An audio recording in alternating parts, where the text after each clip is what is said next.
And with the break in formation, launches the first wave of 189 fighters and bombers from Japan's 1st Air Fleet, led by Captain Koshida. The unprovoked flag attack was so complete that the Covenant Fed signal, Tora, Tora, Tora, was sent back to carrier category before the first bomb.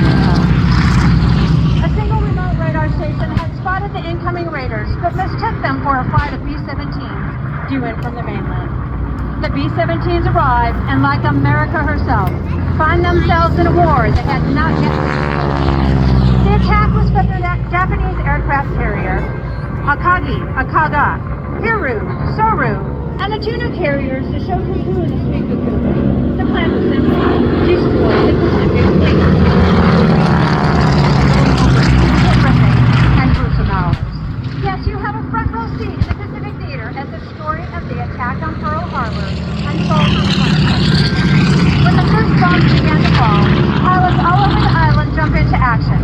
At Wheeler Field, Lieutenant Philip Rasmussen woke to get down the bomb, jumping out of bed, dropping out a 45 caliber pistol over his purple pajamas, and ran to a working top. All aircraft on the flight lines were ordered to be wingtip to wingtip on alert for days, with guns loaded, except for this Sunday morning. The Japanese Zeros and Vals bombed the exposed airplanes. Most of them were on fire and destroyed, except for a couple of P-36 Hawks. Rasmussen was joined by 4 more P-36 Hawks. Pilots Bruce Sanders, Gary Brown, Loden Sterling, and Malcolm Mike. They took off to engage the attacking Japanese and managed to shoot down a few of their Zeros, Vals, and Kates. The enemy number of aircraft were used to if you look left, you'll see our P-36 taking down a Zero. Meanwhile, elsewhere on the every sailor was close from an all-night dinner dance at Kokomo. These brave pilots, still in their formal dress clothes, raced to a couple of P-40 Warhawks and got them fueled and armed and took off. They quickly found themselves in the middle of a real battle.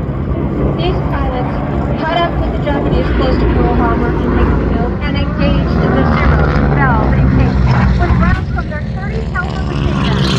However, they quickly ran out of ammunition. Luckily, they were able to land at Wheeler Field, which is near the center of the island.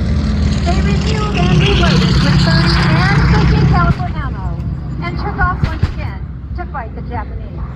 The 2 pilots are credited with downing a couple of Japanese warplanes before their own planes were disabled.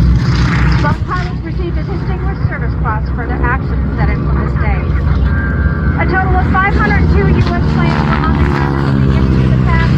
Sadly, 188 were totally destroyed.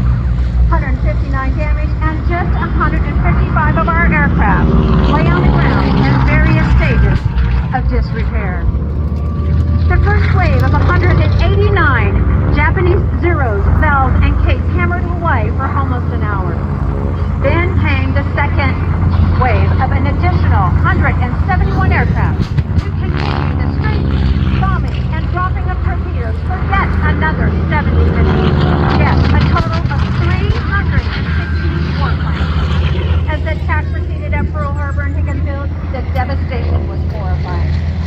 On the eastern edge of Ford Island, in the center of the harbor, 9 battleships lay at in California, Oklahoma, West Virginia, Tennessee, Maryland, Nevada, Pennsylvania, Utah, and the Arizona. Luckily, at the time, our 3 Pacific aircraft carriers were out of sea. Just like you see front and center, the initial wave of Kates hit 5 of our battleships. The Oklahoma, California, Nevada, West Virginia, and Utah. These Kates were specially equipped with shallow running torpedoes specifically